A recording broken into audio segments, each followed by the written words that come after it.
Dios te salve María, llena eres de gracia, el Señor es contigo. Bendita tú eres entre todas las mujeres, y bendito es el fruto de tu vientre, Jesús. Santa María, Madre de Dios, ruega por nosotros pecadores, ahora y en la hora de nuestra muerte. Amén. En el nombre del Padre, y del Hijo, y del Espíritu Santo. Amén.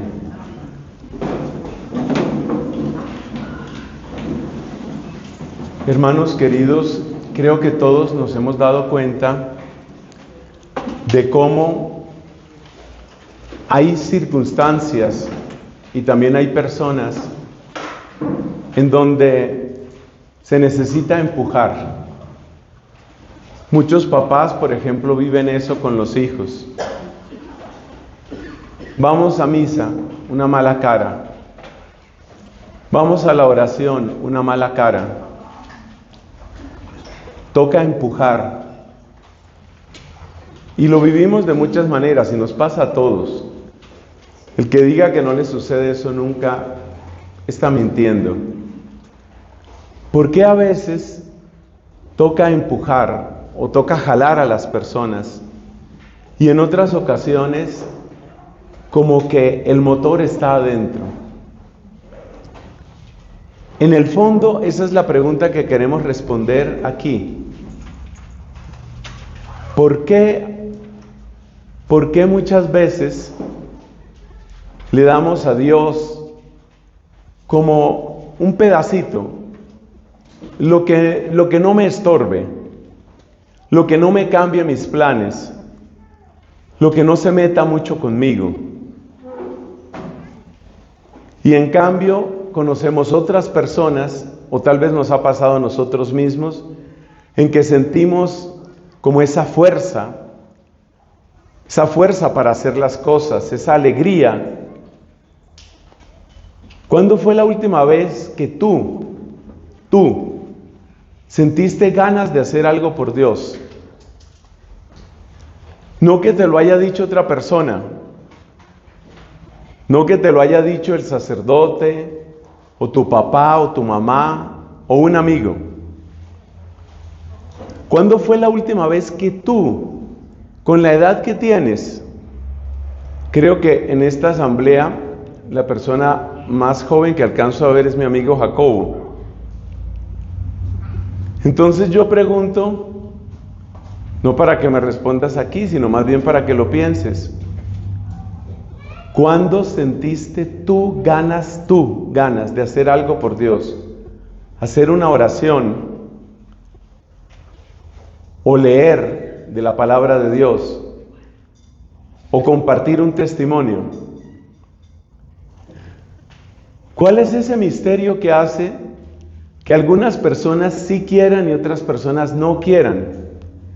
No es que se opongan, no es que sean malas personas, no son criminales, no son depravados, pero no sienten ganas, no sienten hambre. ¿Qué es lo que hace que hay personas que sí tienen hambre de Dios? ¿De dónde viene eso? Esa es la pregunta que queda ahí un poquito, llamémoslo, en el trasfondo. Y yo quisiera partir de una enseñanza muy interesante, o mejor, de muchas enseñanzas que se condensan en lo que voy a decir. Me refiero a enseñanzas del Papa Benedicto XVI, por supuesto.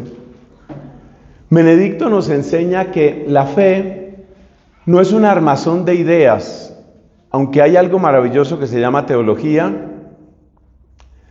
La fe no es un armazón de ideas. La fe tampoco consiste simplemente en portarse bien. He contado varias veces la historia de una mamá. Esto sucedió en una ciudad de nuestro país, en Tunja. La mamá le decía al niño, vamos a la misa, el niño no quería. La mamá trataba de insistirle al niño y el niño dice, el padre siempre dice lo mismo, que nos portemos bien. Es decir, que para él la fe cristiana consistía simplemente en eso, un código de conducta. Pero la fe no es solamente un código de conducta o un armazón de ideas. La fe es más que una acción social. Hoy en muchos lugares se mira la fe como una especie de oportunidad de hacer algo por otras personas, como una ONG. Entonces, esa fe que lo cambia a uno, esa fe que cambia el chip, como decimos, esa fe que hace que no tengan que jalarte o empujarte, sino que haya dentro de ti algo diferente, según el Papa Benedicto, eso proviene de un encuentro. Y por eso, podría decirse que el título de esta enseñanza es ese, el gran tú, el tú de Dios. Entonces vamos a aclarar qué es lo que sucede cuando una persona ha tenido ese encuentro con el Señor y qué sucede cuando la persona no ha tenido ese encuentro, aunque los encuentros son muchos. Se necesita una experiencia o un encuentro, son palabras parecidas aquí. Observemos que en el capítulo 42, versículo 5 del libro de Job, este hombre dice esta frase: yo antes te conocía de oídas, pero ahora te han visto mis ojos. También hay un salmo que dice: lo que habíamos oído lo hemos visto. Hay un cambio entre conocer a Dios de oídas. Conocer a Dios de oídas es conocerlo por lo que te dice un profesor, por lo que te dice un cura, por lo que te dice el que dirige el grupo de oración. Es algo que está afuera de ti. Me dicen que esto es bueno, me dicen que esto hay que hacerlo. Eso es conocer de oídas.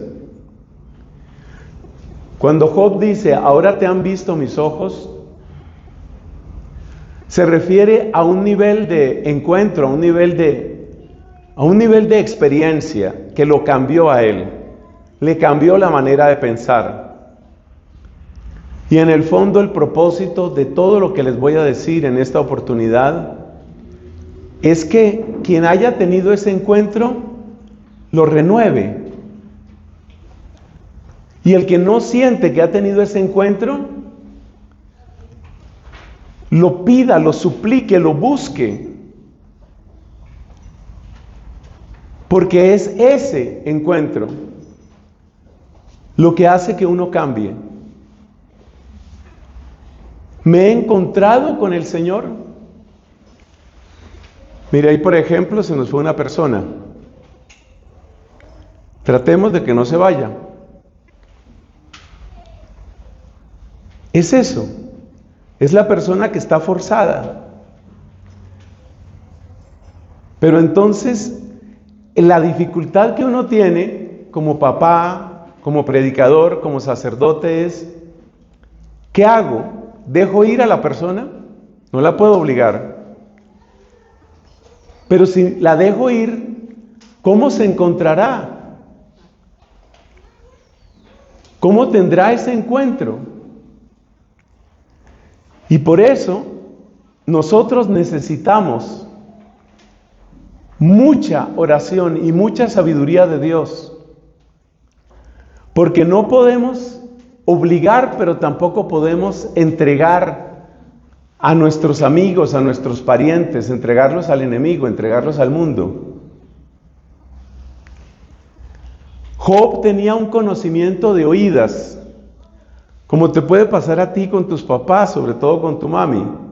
La mami dice que es bueno que estés aquí, tú no quieres. Eso es conocer de oídas. Pero ¿qué pasaría? Yo me pregunto, ¿qué pasaría si estos amigos, no me gusta que estén así fuera de mi campo de vista? ¿Qué pasaría si esos niños, porque esto no tiene edad, Basta con que el niño tenga la capacidad de entender, en este caso el español, para que ese encuentro sea posible. Porque si nosotros permitimos que a los niños los encuentren otras fuerzas, otros ídolos, otros intereses, van a hundir sus garras en esos corazones. Esa es la preocupación que uno tiene. Pero el problema que tenemos es que esa experiencia no se puede transmitir con palabras. No hay ningún razonamiento que yo le pueda entregar a Jacobo o a Luciana, ningún razonamiento que les pueda convencer. Y sin embargo yo sé que lo mejor que puede suceder en la vida de Santiago o de Clarita o de Javier o de Marta Águeda, lo mejor que puede suceder es que tú tengas esa clase de encuentro. Porque ese encuentro es el que hace el cambio entre que te estén empujando y tú estés poniendo resistencia, o que tú sientas dentro de ti. Hay una canción bastante antigua, pues si la recuerdo yo en mi juventud, calcule. Esa canción que dice: aunque todos me digan que eso no es verdad, yo lo siento en mi vida. Aún más, mucho más. Esa persona tiene esa clase de encuentro. A esa persona le ha sucedido algo. Doy otro ejemplo de la Biblia. Miremos lo que sucede. Ayúdenme por favor ahí con estos caballeros. Como ustedes se dan cuenta que estamos en una lucha bien fuerte en esta conferencia. Me sugiere Lina que hagamos una oración en este momento. Quédense sentados, porque ustedes ven el nivel de ataque que tienen estas palabras. Tiene que haber una fuerza muy grande tratando de sacar gente de aquí. Sacarte de aquí es sacarte al celular, sacarte de aquí es meterte en un chat, sacarte de aquí es necesito 3 aromáticas más, sacarte de aquí son muchas cosas. Pero los que me estén entendiendo, por favor, ayúdenme a orar en este momento. Ayúdenme a orar. Porque eso que estamos viviendo aquí es exactamente lo que frena a una comunidad. Una comunidad deja de crecer cuando las personas pierden esa conexión interior. Porque no hay nada que te pueda ofrecer Lina que seduzca tu corazón. A ti tu corazón podría ser seducido por un sueldo altísimo y entonces vas a trabajar con una sonrisa. Lina no tiene un sueldo altísimo, ni yo tampoco. Yo no puedo ofrecerte poder. Si eres varón, yo no puedo ofrecerte que serás irresistible para las chicas. Yo no te puedo garantizar que vas a ser increíblemente atractiva para los chicos. Hagamos oración, pidamos Espíritu Santo. Pidamos que haya un triunfo de Dios en esta convivencia. Un triunfo de Dios. Que nuestros corazones se abran. Y quiero insistir, esto no tiene edad. Yo necesito de la oración de Joaquín. Necesito de la oración de Jacobo, así como necesito de la oración de los papás, las mamás, de todos.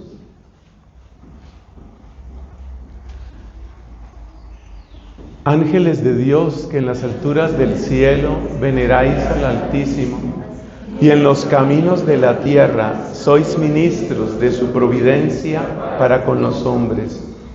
Haced nuestros corazones semejantes a los vuestros, prontos a la alabanza de Dios y al servicio de nuestros hermanos.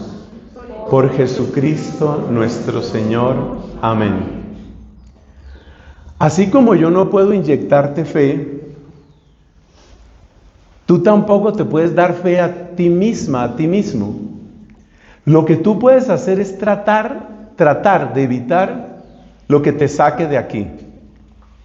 Porque ese es el primer intento del enemigo. como dice la parábola del sembrador. El primer intento es que la palabra no entre ni siquiera en la tierra.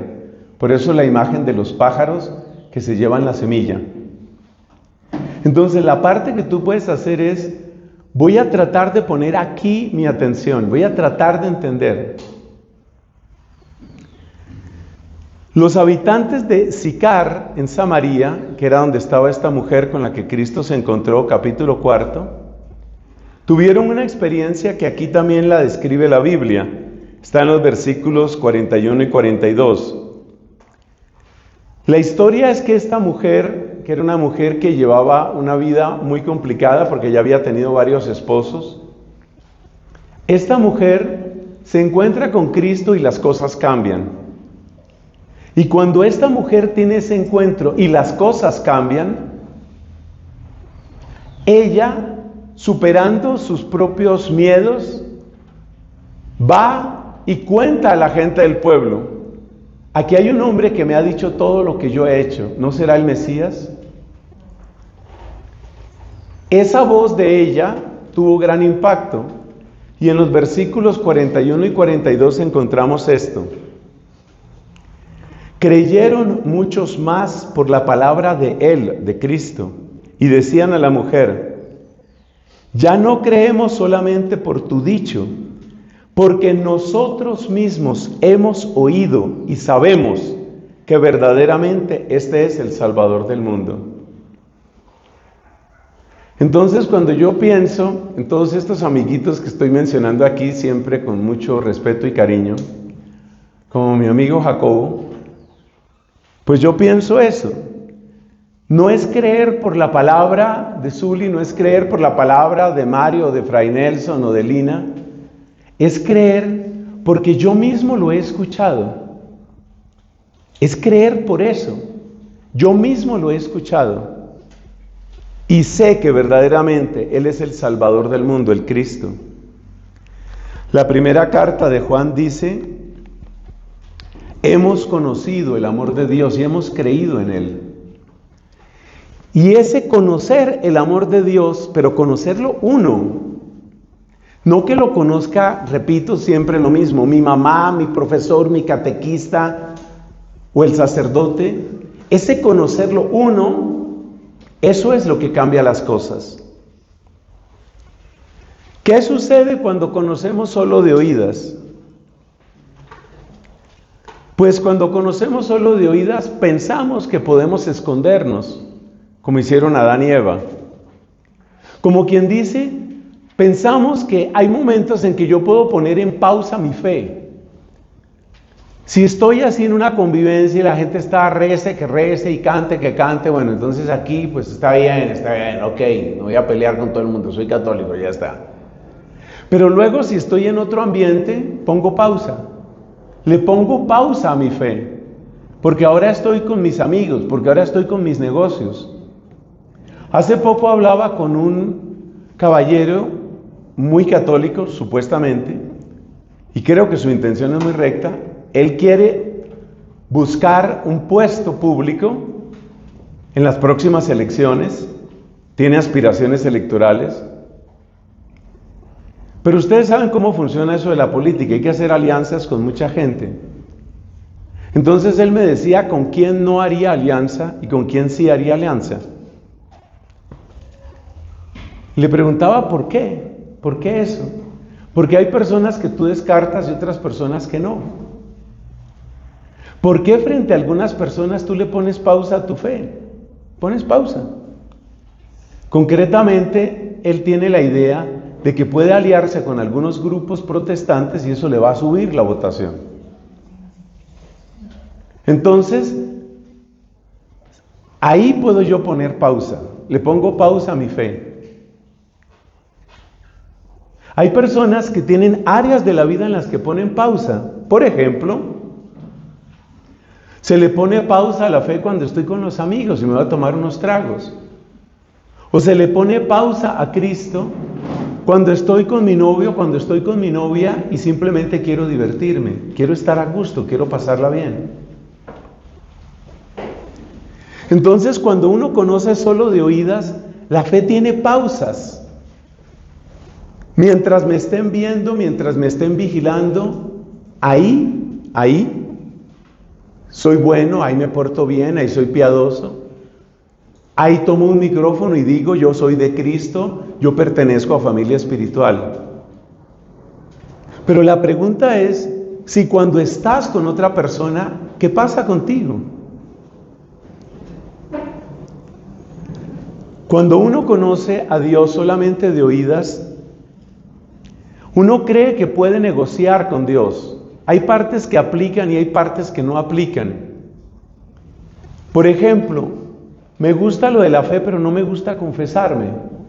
Eso no aplica para mí. Eso es típico de una fe que está todavía muy a oscuras. Es decir, yo estoy negociando.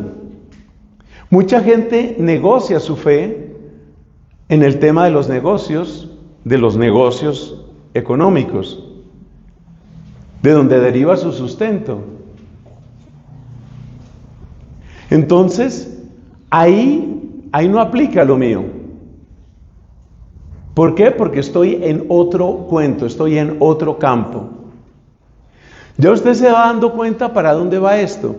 Esto va hacia el señorío de Dios en tu vida.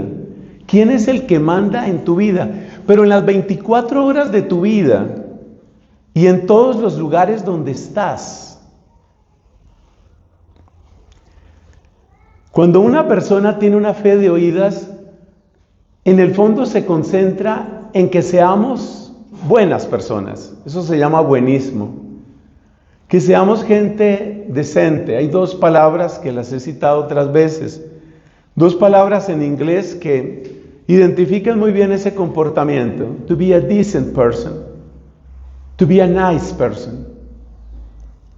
Ser decente. ¿Decente qué es? Ya traduzcámoslo por respetuoso.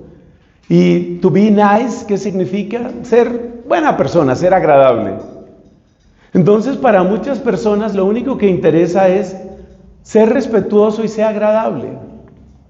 Y como eso es lo único que importa, pues en realidad no importa si tú eres protestante, en realidad no importa si tú eres musulmán, en realidad no importa si tú eres ateo.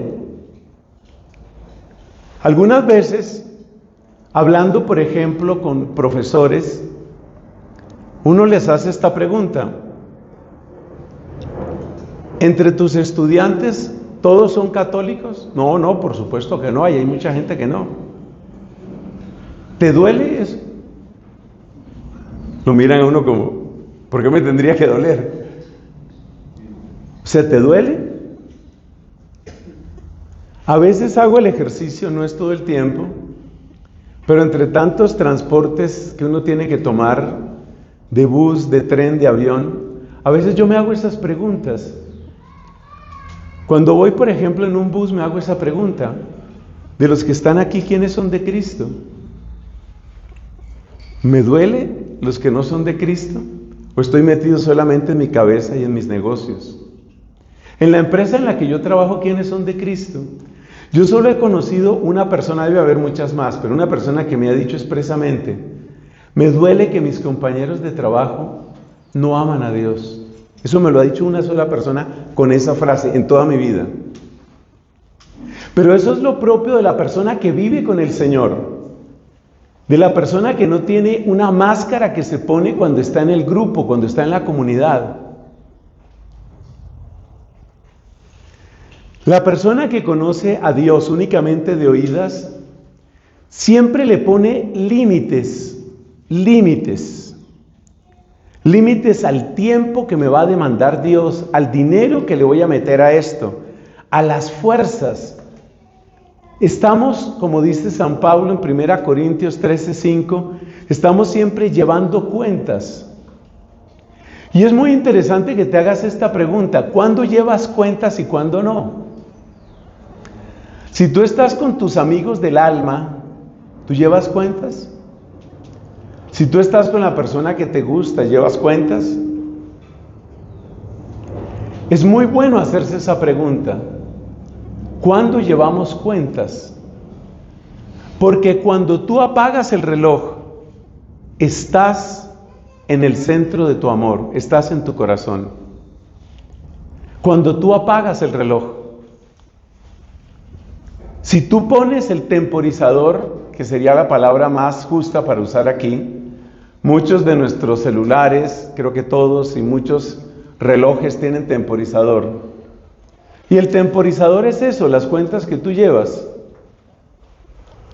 Cuando tú apagas el temporizador, ese es tu corazón. Eso es lo que tiene poder en ti.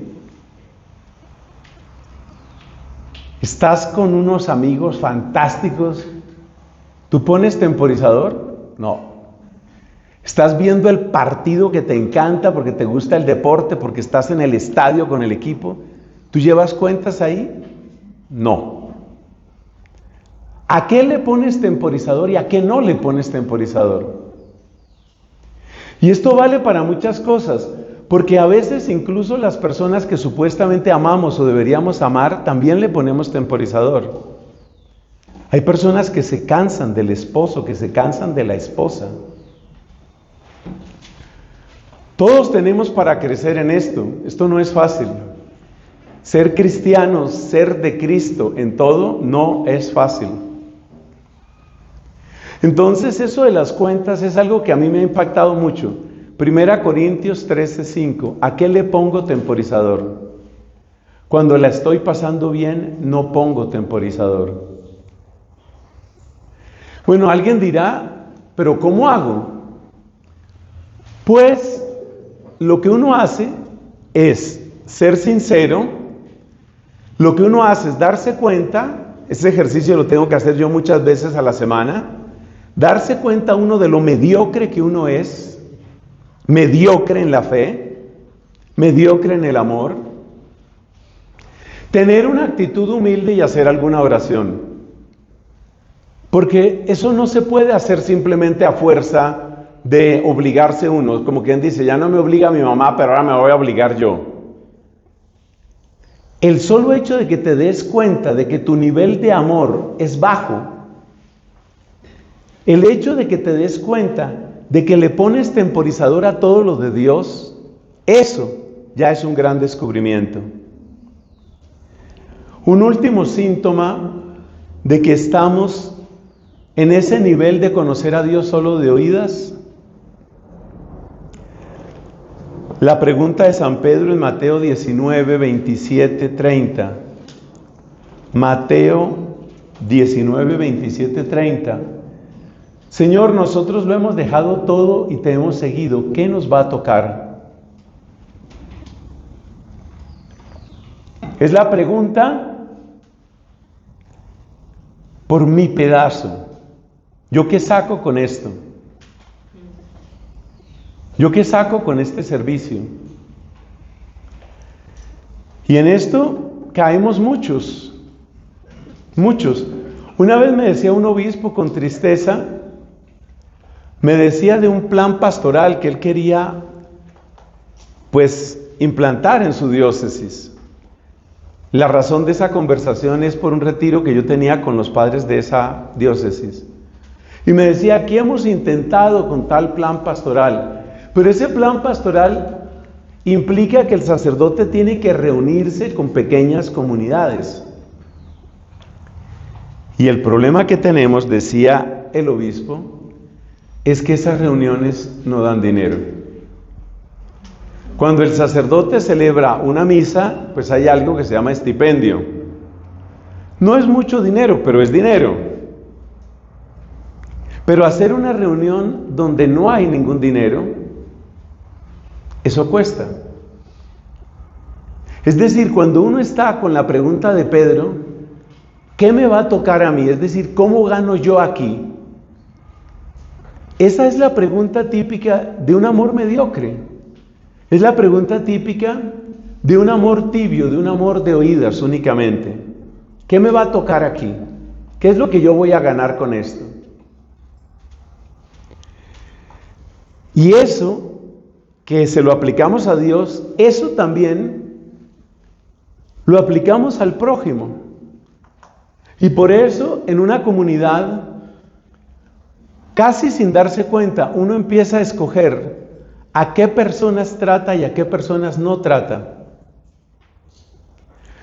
Claro, aquí está lo de Cristo y lo de ver, ¿cómo fue que dijo él? La viga ¿cómo es? La paja en el ojo ajeno y uno no ve la viga en el propio. Me decía una persona que ha asistido a varias asambleas, no tiene ningún compromiso con la comunidad, pero una persona muy observadora, me dijo, yo le quiero decir algo, bueno, cuénteme. Y me dijo, mire, tales personas, me pareció muy duro el juicio de él, tales personas, se les nota la mentalidad de rosca. Yo he venido varias veces, me dice, y me he dado cuenta que fulanita de tal solo se relaciona con estos, que este solo se relaciona con estos. Y yo decía, qué peligro, este es un enviado de la CIA, de la KGB, tipo tan peligroso. ¿Y qué tal que pida ingreso? ¿Qué vamos a hacer? Pero ¿sabe lo que yo sentí? Que tenía razón. Yo sentí que tenía razón. Porque es que uno no se da cuenta de eso. Uno tiene en cierto sentido que vencerse para acercarse a la persona que no es interesante. Para acercarse a la persona que no me va a reportar mayor cosa. ¿Por qué? Porque uno tiene la mentalidad del que conoce a Dios de oídas. Y ustedes ya me han oído esa expresión. Eso se llama lógica de la transacción. Y la lógica de la transacción siempre es yo que gano aquí. Y eso nos pasa a todos. Por ejemplo, una mamá que está muy agobiada con muchos temas de sus hijos, pues quiere alguien que le dé una luz sobre temas de hijos. Entonces seguramente no quiere hablar tanto con un muchachito adolescente díscolo, sino quiere hablar tal vez, qué sé yo, pedirle citalina, o quiere hablar con otras mamás. En el fondo uno está tremendamente gobernado por los propios intereses y uno está tremendamente gobernado por la lógica de la transacción y uno está tremendamente gobernado por los pensamientos que apuntan a las frustraciones que uno tiene, los proyectos que uno tiene. Decía por ahí un psicólogo en una charla, decía, no se preocupen tanto de qué piensa la gente de ustedes. La mayor parte de la gente nunca piensa en ustedes. La mayor parte de la gente está pensando solo en sus cosas. Y cada uno de nosotros piensa solo en sus cosas. Y uno necesita que le operen los ojos para empezar a tener los ojos de Jesús y empezar a mirar al prójimo de otra manera. ¿Cómo es la mirada de Jesús? Miraba a las multitudes y se compadecía de ellas. La mirada de Cristo no es ¿qué saco yo aquí? La mirada de Cristo es ¿dónde soy necesario? Esa es la mirada de Cristo. Escriba eso que le conviene. ¿Dónde soy necesario? Pero ese es un cambio muy grande, porque ese cambio significa simple y sencillamente morir a uno mismo. Una persona que tiene problemas con los hijos, o que tiene una mala relación con el papá, o que tiene una expectativa permanente, necesito novio, necesito novio, necesito novio. Se levanta, agarra el celular, me escribieron.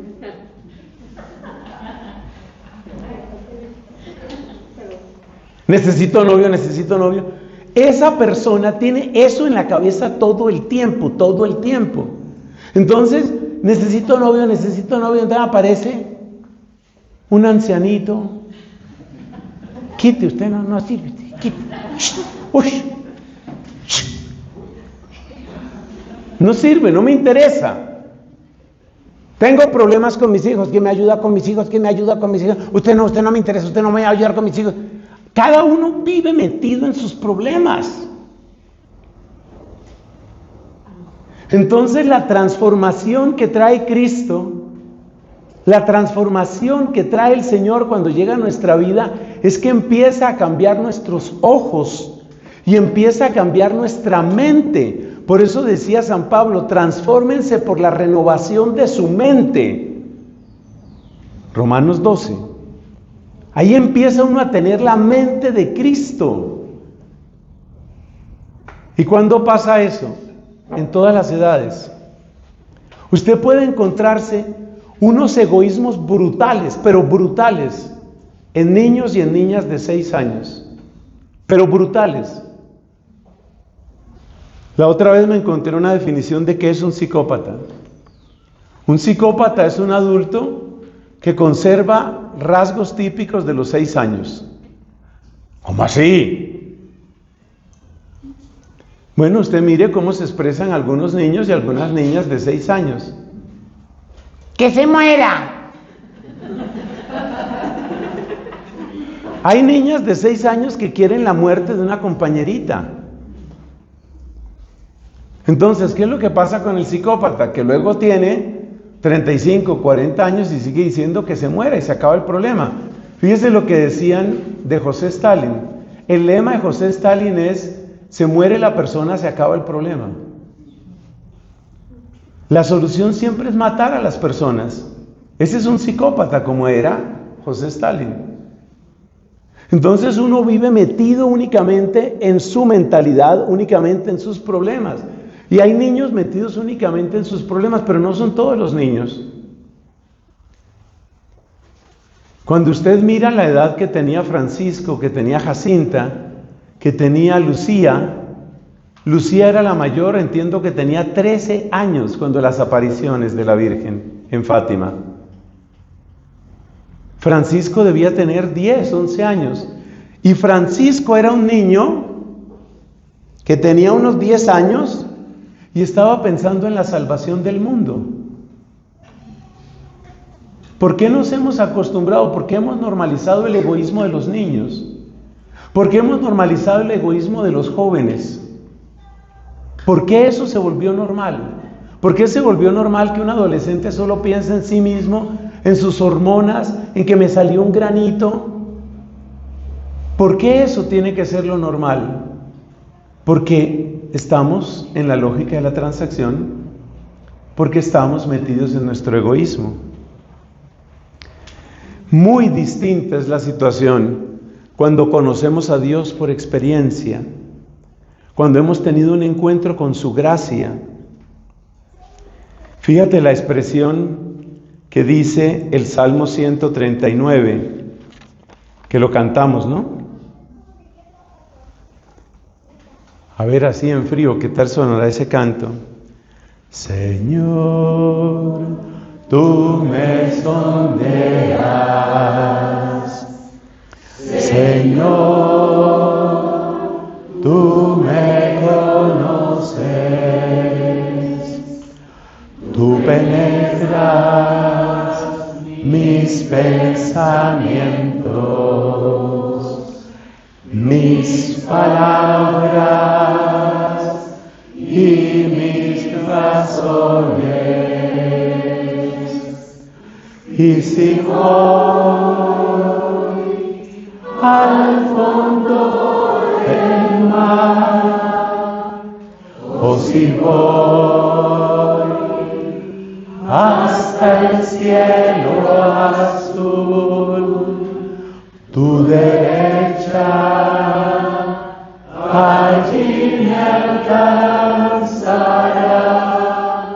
porque allí, Señor, ya estás tú. Observa cómo ese salmo es exactamente lo contrario de Adán y Eva.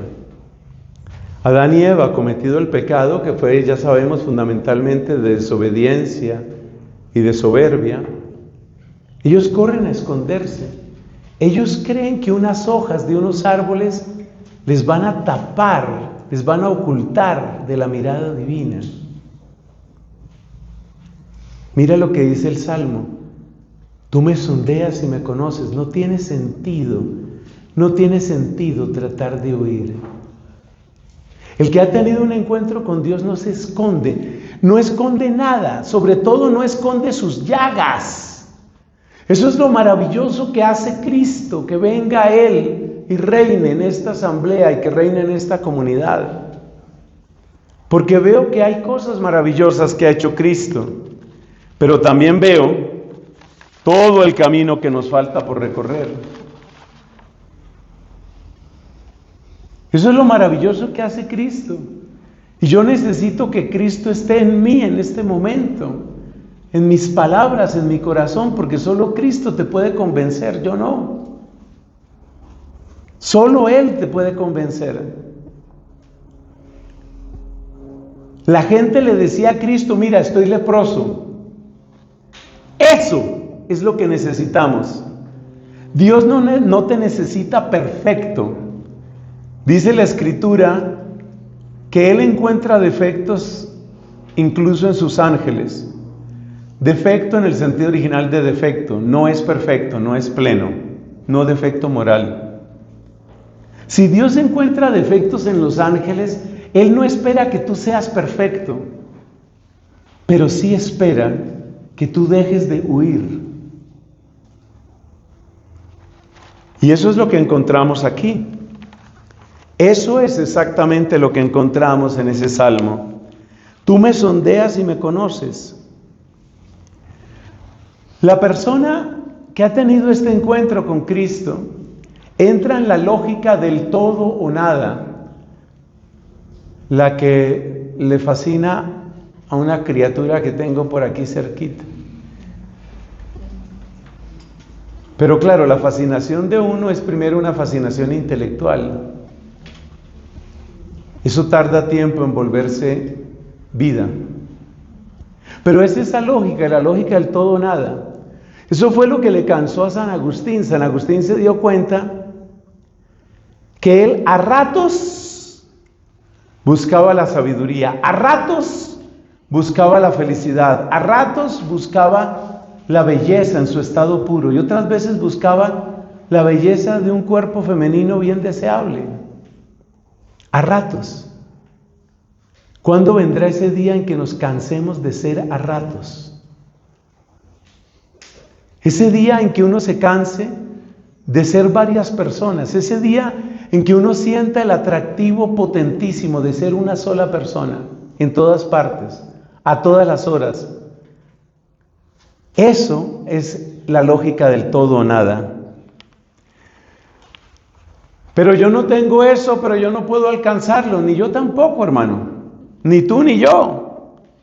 Pero lo importante está en que no cambiemos la ruta. Decía Santo Tomás: el que se aparta del camino, cuanto más corre, más se extravía. Hay que volver al camino, hay que volver a él, volver a ese camino. Por supuesto, el deseo y la necesidad siguen. Claro. Tú pregúntale a San Pablo si a él no le hacía falta tener más amigos, más apoyo, menos violencia. Claro. La vida cristiana no consiste en que dejen de faltarnos cosas. No es eso en lo que consiste. No se trata de que dejen de faltarnos cosas, porque nos van a seguir faltando. Y esto lo vamos a vivir todos, el sacerdote a su manera. En estos días ustedes saben que se está hablando mucho de la salud mental de los sacerdotes por la historia que todos conocemos de aquel sacerdote que acabó con su vida. Entonces se habla mucho del estado mental, pero eso somos todos. Hable usted con una persona casada y la persona casada tiene esas dificultades también. Dificultades que consisten en ¿qué? En que uno no está completo, en que uno no está pleno, en que le hace falta, en que uno dice: ¿qué es lo que podría hacerme feliz? Y siempre hay una respuesta en algo que nos hace falta. Entonces, la vida cristiana no consiste en que ya no me hacen falta las cosas. La vida cristiana consiste en que las nuevas prioridades, las nuevas alegrías y sobre todo el amor nuevo de Dios me sostiene.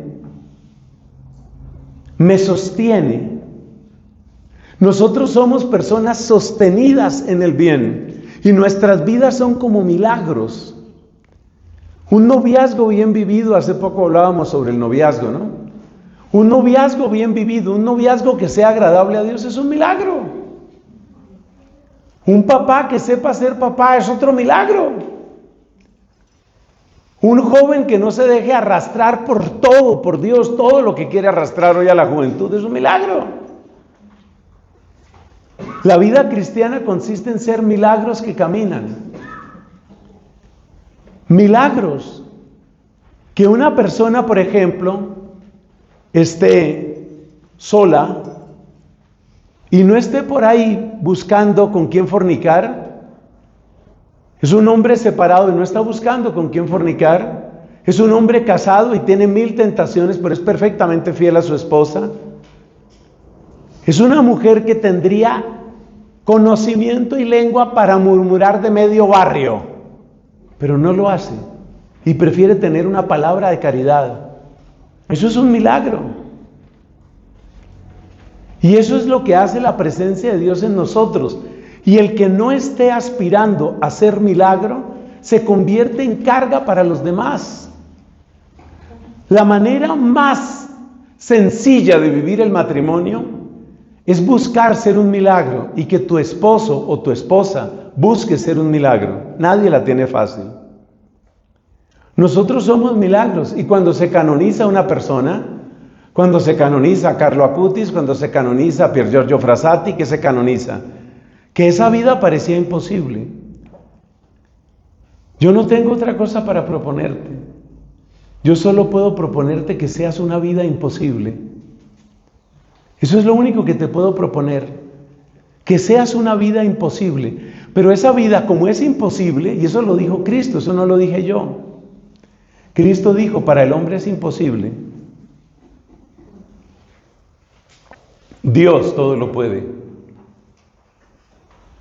Entonces lo nuestro es ser milagros. ¿Y cuándo? Ya. Porque es que tampoco sabemos cuánto tiempo queda. Una de las tristezas que tiene mi alma en este fin de semana es que hoy llega el cuerpo de un compañero mío de estudio.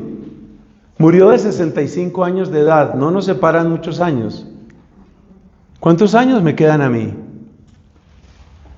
Hablemos de enfermedades, hablemos de accidentes. Eso es parte también de la vida. Y claro, uno cree que uno tiene mucho tiempo delante, sobre todo cuando es joven. Uno cree que uno tiene mucho tiempo delante. El tema es ser un milagro ahora. Y eso solo lo puede hacer Dios. Y eso es encontrarse con el gran tú. Encontrarse con el gran tú, con el tú de Dios, significa que lo principal no es porque mi mamá me lo dice o no me lo dice. Es muy interesante, por favor, conocer más de santos niños, que los hay varios. Hay un jesuita que escribió, les voy a pasar después en chat esos enlaces, escribió 2 libros y con los mejores títulos. Estos jesuitas son fantásticos para sus títulos. Un libro se llama Santas a tu edad y otro libro se llama Santos a tu edad, obviamente uno dirigido para niñas y el otro para niños. Y es contándole a las niñas así como allá mi amiga, contándole a niñas, mira, hay gente de tu edad que ya se lo tomó en serio, tú no. Hay muchachos de tu edad que ya se lo tomaron en serio, ¿tú qué haces? Claro, cuando uno le hablan así, uno siente que lo están regañando, que lo están hundiendo. No se trata de nada de eso. Se trata de que pienses en qué estás gastando la vida. Entonces, el deseo, la necesidad queda. Y algunos de esos deseos son sucios. Son sucios.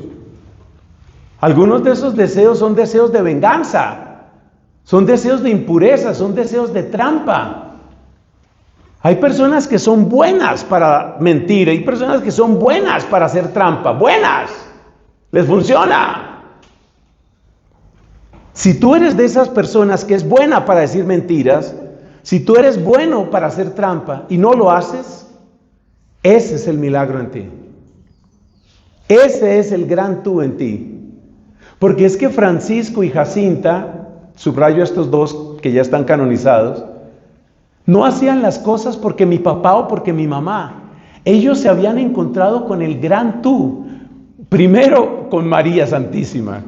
Pero es que en María y a través de María se habían encontrado con el gran tú de Dios. Y cuando te encuentras con el gran tú de Dios, Ya no haces las cosas porque este me diga o no me diga, porque me quiera o no me quiera, porque me aplauda o no me aplauda. Sigo siendo una criatura necesitada, una criatura miserable en muchos aspectos, pero estoy en la ruta. Y por eso a cada uno de nosotros le aguarda un milagro, pero un milagro no para que tú lo hagas, sino para que tú seas el milagro. De eso es de lo que se trata. Como lo han dicho varios, esto cobija el tema de la orientación sexual. Hay gente que predica sobre esto muy bien, muchísimo mejor que yo.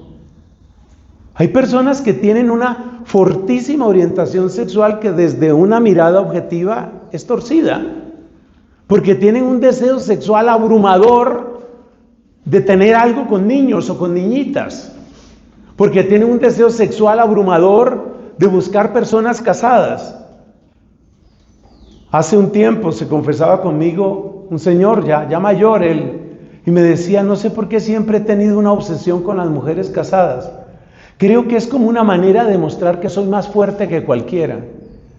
Ese pobre hombre se enredó en una cantidad de adulterios, él mismo casado, y se enredó en una cantidad de adulterios. Pero es una obsesión que él ha tenido casi toda su vida, porque él siente que cada vez que conquista a una mujer casada es más hombre que ese hombre que estaba con ella. Es una cosa perversa. O la persona que tiene una severa inclinación homosexual, no una cosa ocasional o de curiosidad que puede suceder y que de todas maneras pues no es lo correcto, pero una persona que tiene una severa inclinación. Y es hermoso encontrar, por ahí estaba escuchando el testimonio de una chica norteamericana, bueno, ya tiene algunos años, así totalmente convencida, o sea, ya ustedes se imaginan el cuadro, ultrafeminista, vivió en pareja con otra mujer u otras mujeres, y ver a esta mujer dar testimonio, sobre todo lo que más me encantó de ella y otros testimonios que he escuchado parecidos, es que ella decía, la inclinación yo la tengo, es decir, yo no me siento llamada a casarme con un hombre, con un varón, pero yo no voy a ofender a Dios, y estoy mucho mejor así. Y yo no voy a dar pasos para enamorar a ninguna mujer o para que ninguna mujer me enamore a mí. Ese es un milagro.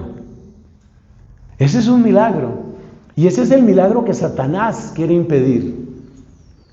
Porque Satanás quiere que tu deseo se convierta en lo más grande. Se convierta en tu Dios. Que tu deseo maneje tu vida. Ser santo consiste en que no es el deseo el que maneja tu vida, sino es el amor con A mayúscula.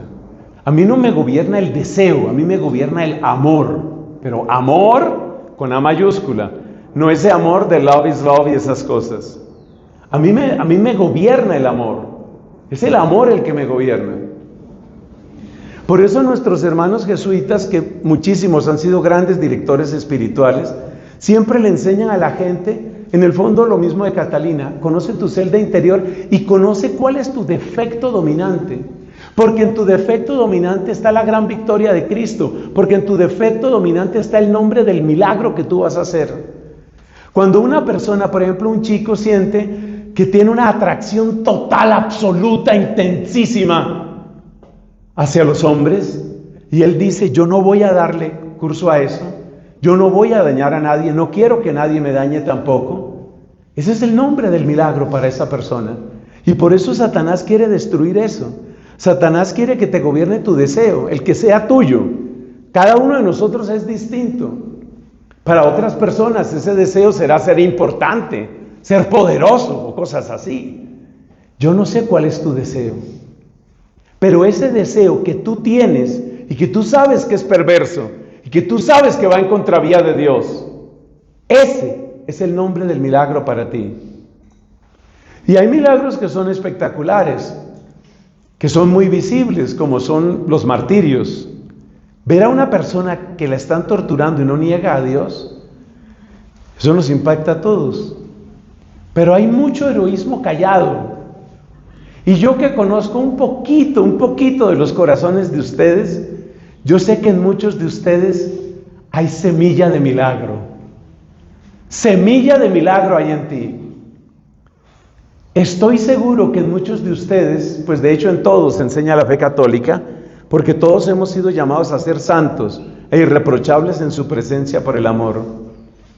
Yo sé que en muchos de ustedes, hay semilla de milagro, pero yo no puedo decirte desde fuera cuál es el milagro en el que tú te vas a convertir.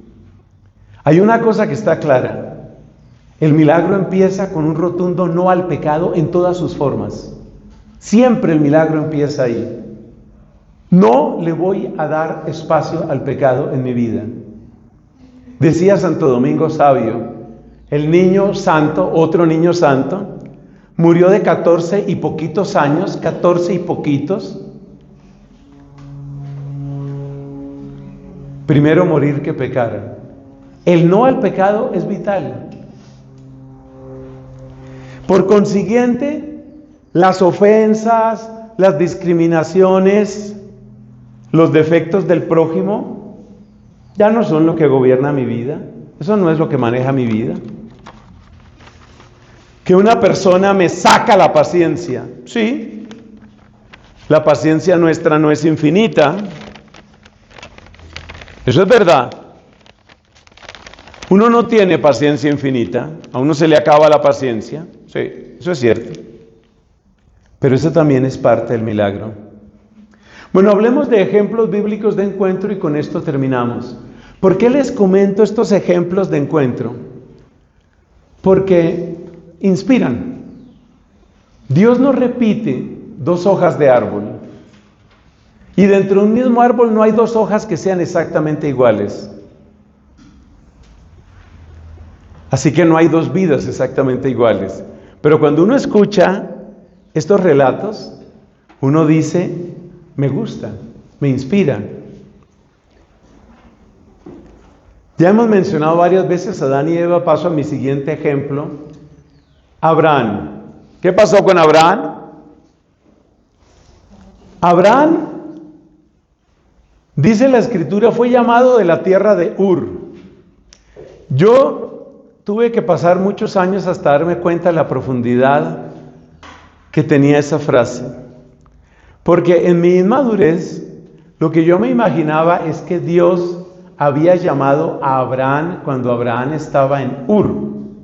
No, eso no fue lo que sucedió.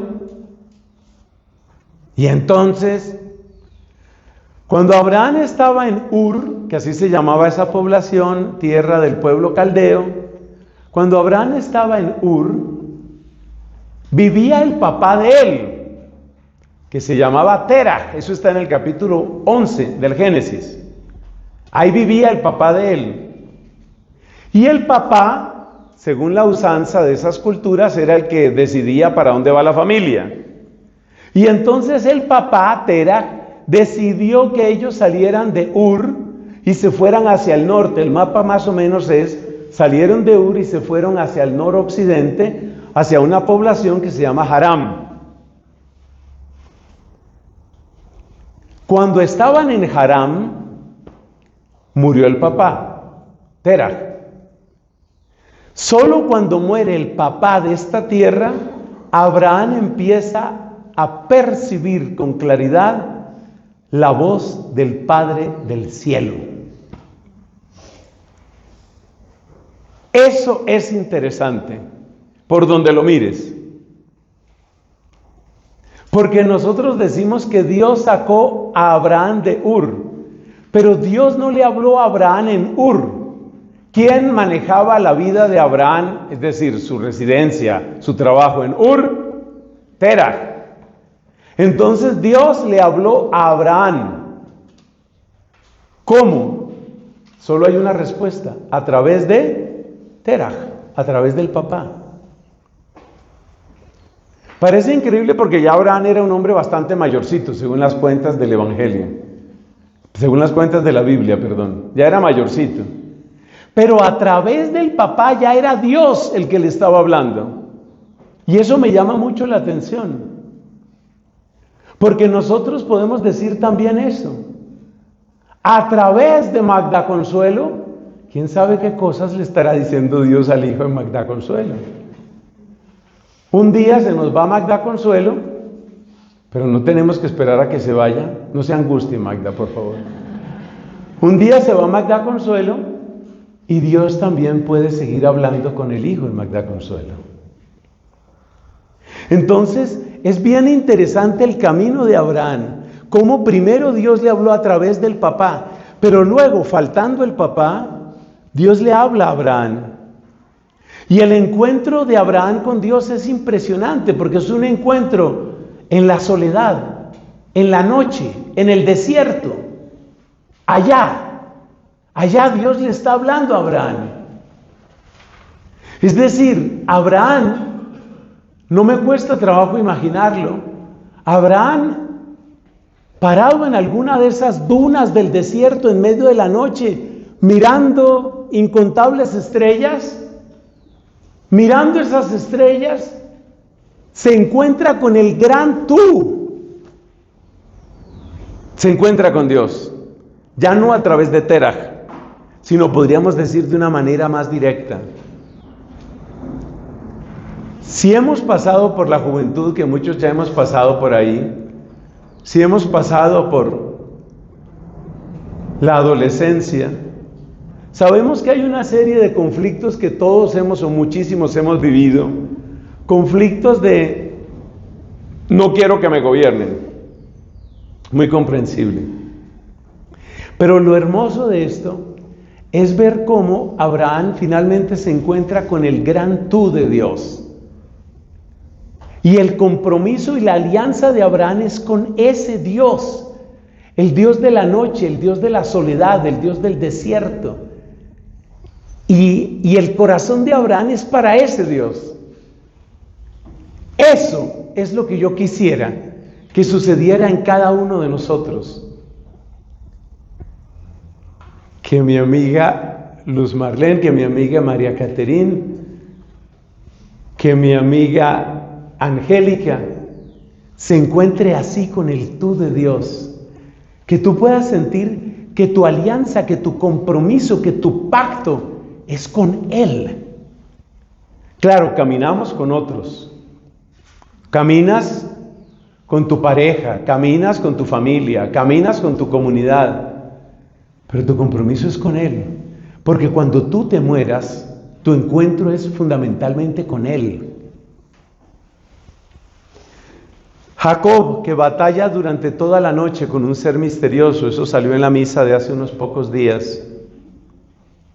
José, el hijo de Jacob, que descubre el paso de Dios en medio de las desgracias y desventuras, las traiciones y las decepciones que tiene que pasar, hasta que descubre.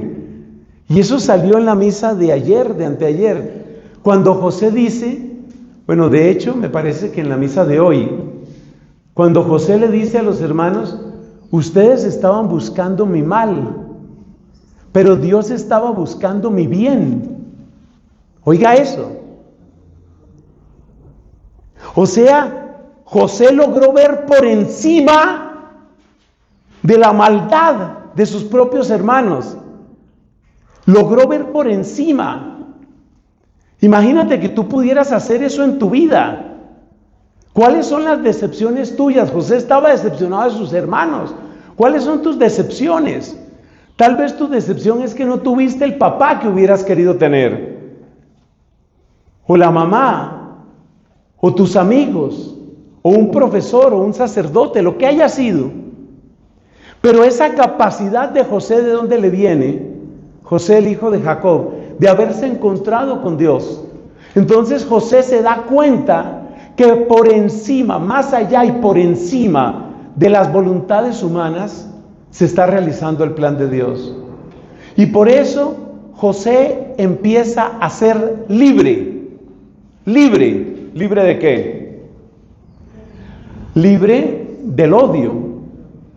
El problema no era ser libre de los hermanos, el problema es ser libre del odio, ser libre de la venganza, ser libre de la amargura. Porque el daño que una persona te hace es un momento, pero la amargura quiere poseerte el resto de tu vida.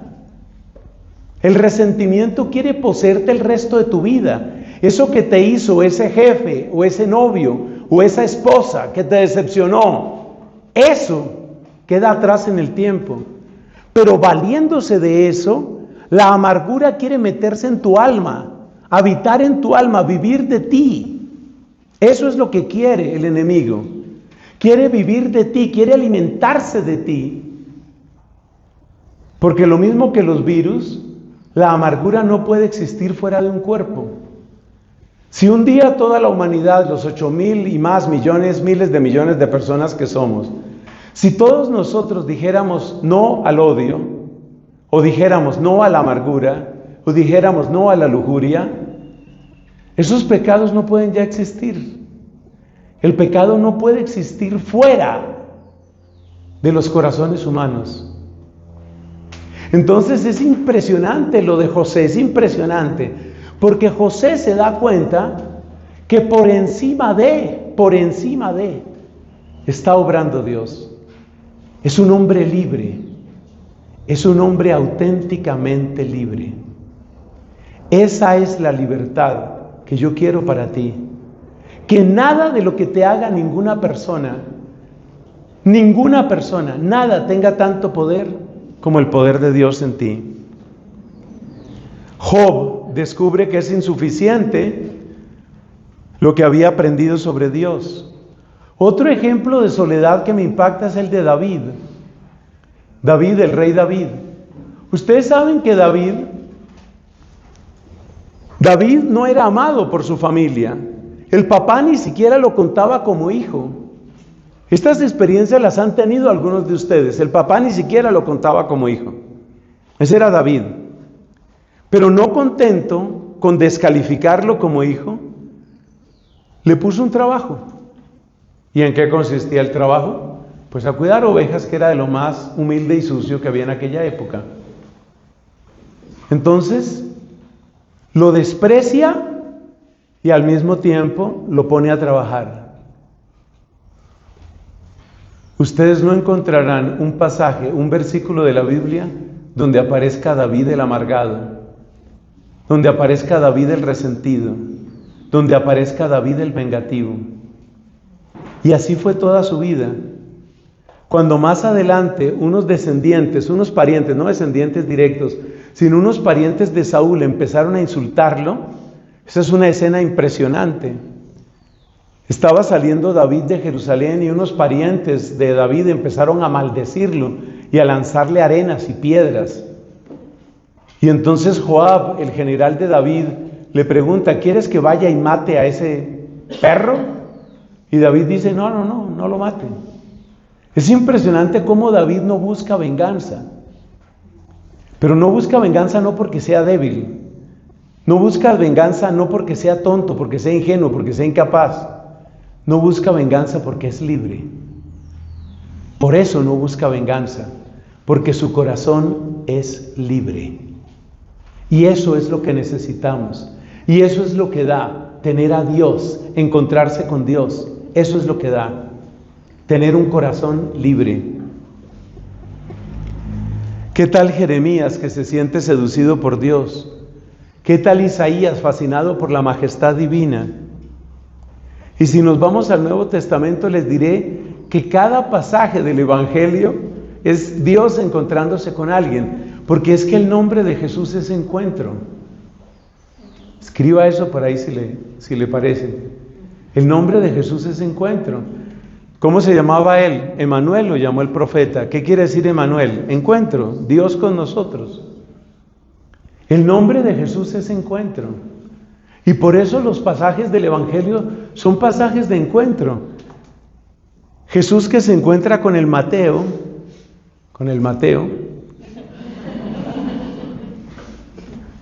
Jesús que se sube a la barca de Pedro cuando se realiza la pesca milagrosa. Impresionante. Y eso lo cambia totalmente. Jesús que se encuentra con la mujer que lo había perdido todo, era una viuda que tenía solo un hijo y se le había muerto. Y le dice: no llores. Ese es Jesús. Jesús es Dios al encuentro nuestro. Ese es Jesús. Y por eso finalmente la conversión consiste solamente en eso. Consiste solamente en un sí a la persona de Cristo. Un sí sin fisuras. Un sí sin límites. Claro, uno dice ese sí, y después se cansa, y después se contradice, y después cae, y después peca. ¿Gran solución? Otro sí. Hay que volver al sí. Y lo muestra el mismo Pedro. Jesús le dijo a Pedro que lo siguiera y lo siguió. Y después Pedro lo negó. ¿Y qué hizo Cristo? Otra vez le dijo, sígueme. Y hasta el día de la muerte, Dios nos estará llamando y nos estará diciendo, sígueme. Más allá de tu estado de vida, más allá de tus conflictos personales, Dios solo tiene un lenguaje para ti, y ese lenguaje es sígueme. Entonces recapitulemos qué hemos planteado, qué hemos ofrecido en esta enseñanza. Lo que hemos ofrecido es la diferencia entre un Dios de oídas y un Dios con el que te has encontrado. En el Dios de oídas siempre tienen que empujarte y obligarte, y estás de mala gana y tu corazón está lejos. Este pueblo me honra con los labios, pero su corazón está lejos de mí. Cuando te encuentras con el Señor, cuando Él empieza a vivir en ti, la lógica de la transacción cae, las disculpas caen, las negociaciones caen, y Él se levanta como Rey en tu vida. Eso fue lo que vivieron los santos, eso fue lo que le pasó a Pablo. Y por eso, ahí tenemos vidas fecundas y vidas que marcaron la historia de una manera única, bendita, feliz. Solo permíteme que repita lo que dijimos en cierto momento de la predicación. Hay semilla de milagro en ti. No importa lo que haya sucedido. No importa cuáles sean las tendencias que te pueden parecer degeneradas, o te pueden parecer grandiosas, o te pueden parecer irreales. Hay semilla de milagro en ti. Vamos a pedir al Señor para que esa semilla, protegida, defendida por su mismo amor y por nuestra voluntad, ungida por Él, dé fruto, y fruto que permanezca. Les invito a que nos pongamos un momento de pies, dando gracias a Dios. Gracias por la oración que hicimos al principio, porque si no, creo que casi no hubiéramos podido tener esta predicación. Y así tenemos que seguir cuidando el resto de esta convivencia. No, hagamos la oración. Y vamos a empezar la oración por un momento de silencio. Por tu silencio, hermano, y por el mío. Por tu silencio. ¿Ya te encontraste con el tú de Dios? ¿Ya reina en ti? ¿Dónde están los obstáculos? Como dicen nuestros jesuitas, ¿dónde está ese defecto dominante? ¿Dónde está ese pero, esa excusa, esa disculpa? Empieza por decirle tú en tu corazón que quieres buscarlo, pero de verdad quieres buscarlo, que quieres encontrarte con Él, pero de verdad. Momento de silencio.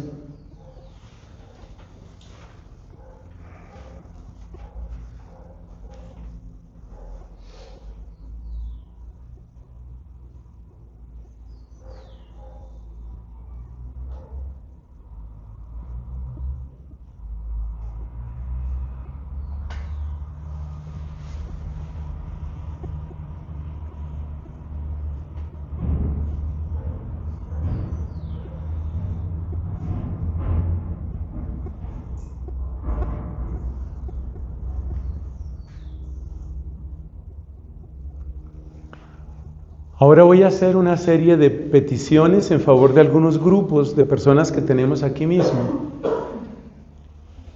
Después de cada una de esas intenciones, la respuesta que se dice es: los entregamos a ti, Señor. Los entregamos a ti, Señor. En primer lugar, Cristo Jesús, quiero presentarte a nuestros niños y niñas. Quiero presentártelo, Señor. Quiero pedir que tu amor los enamore desde tempranas horas en su vida. que el pecado no tenga poder en ellos, que ellos tengan la fuerza de tu gracia para rechazar el pecado desde su infancia, que te busquen con ardor, con libertad y con alegría. Los entregamos a ti, Señor. Los entregamos a ti, Señor. Te entregamos, Señor, a los matrimonios, especialmente los que están pasando momentos difíciles. Que cada uno, que es esposo, que es esposa, tenga la capacidad y la libertad para elevar el corazón hacia ti. Que ese esposo, que esa esposa, te busque a ti con ardor, con sinceridad, y que alimentado por tu amor pueda ser presencia tuya para su esposa o para su esposo. Defiende la gracia sacramental que tú le has dado a estos hermanos y hermanas. Los entregamos a ti, Señor.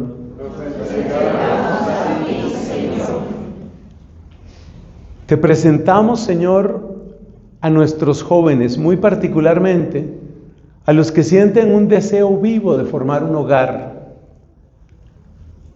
Bendice ese anhelo que es hermoso. Bendícelo y custódialo. Que sigan la ruta de la sabiduría, de la sencillez, de la humildad, de la caridad. Los entregamos a ti, Señor. Te presentamos, Señor, las personas que están solas y que no quisieran estarlo, particularmente personas separadas, personas que se sienten afectivamente vacías o confundidas o en desierto. Que seas tú, Señor, la luz, el faro de sus vidas, que eviten con gran diligencia cualquier clase de pecado y que sean victoria tuya y testimonio para todos nosotros. Los entregamos a ti, Señor. Los entregamos a ti, Señor. Te presentamos, Señor, a nuestros enfermos, muchos de los cuales no pueden estar aquí precisamente por su condición de enfermedad. Hacemos una petición especial por María Jimena, que se encuentra muy, pero muy decaída en muchos sentidos. Te entregamos, cada uno piense a ese enfermito, a esa enfermita. Yo tengo muchos nombres aquí en la cabeza, pero no quiero nombrar a todos. Te entregamos a esas personas que están padeciendo y también los que están sufriendo y no sabemos. Los que tienen enfermedades que ni ellos conocen. Los que tienen tendencias de depresión, los que están padeciendo ansiedades, angustias y no saben cómo manejarlas, situaciones afectivas, emocionales, psicológicas que solo tú conoces y que probablemente solo tú entiendes, que también ahí brille tu señorío. Los entregamos a ti, Señor. Los entregamos a ti, Señor. Te pedimos, Señor, por aquellos que hemos recibido la misión de acompañar y de alguna manera pastorear este rebaño que es tuyo, porque nosotros no somos dueños de nada. Tú eres, Señor. Tú eres el dueño de los corazones, tú eres el dueño de las vidas. Te suplicamos por los miembros del directorio, te suplicamos por los miembros del Consejo Superior, que tengamos más y más de tus ojos, Jesús. Que salgamos de nosotros mismos, a pesar de que no es fácil, para nadie es fácil. Que podamos, Señor, ser alabanza de tu gloria. Que tú puedas mirarnos y decir, así se sirve, así se ama. Los entregamos a ti, Señor. Y por último, Señor, te presentamos nuestros difuntos. Ya hay algunos de familia espiritual que han fallecido. Recordamos en este momento la última persona fallecida, muy cercana a nosotros, Jimena, ¿Cómo era el apellido de ella? González. Te presentamos a Jimena González, a Olguita Gómez, a Bernardino Medina. Si se me escapa otro nombre, persona cercana que haya fallecido. Mira con misericordia a nuestros difuntos y trae a nosotros la certeza de nuestra propia muerte. Que dejemos de vivir un mundo de fantasía pensando que estaremos no sé cuántos años aquí. Solo tú sabes dónde nos aguarda la muerte. Que no tengamos miedo, pero sí una vida sabia, una vida limpia, una vida que se pueda presentar ante ti desnuda, como tú estás desnudo en la cruz. Nos entregamos a ti, Señor. Nos entregamos a ti, Señor. Creo en Dios Padre Todopoderoso, Creador del cielo y de la tierra. Creo en Jesucristo, su único Hijo, nuestro Señor, que fue concebido por obra y gracia del Espíritu Santo. Nació de Santa María Virgen, padeció bajo el poder de Poncio Pilato, fue crucificado, muerto y sepultado, descendió a los infiernos, al tercer día resucitó de entre los muertos, subió a los cielos y está sentado a la derecha de Dios Padre Todopoderoso. Desde allí ha de venir a juzgar a vivos y muertos. Creo en el Espíritu Santo, la Santa Iglesia Católica, la comunión de los santos, el perdón de los pecados, la resurrección de la carne y la vida eterna. Amén. El Señor esté con ustedes. La bendición de Dios, Padre, Hijo y Espíritu Santo, descienda y permanezca siempre. Amén.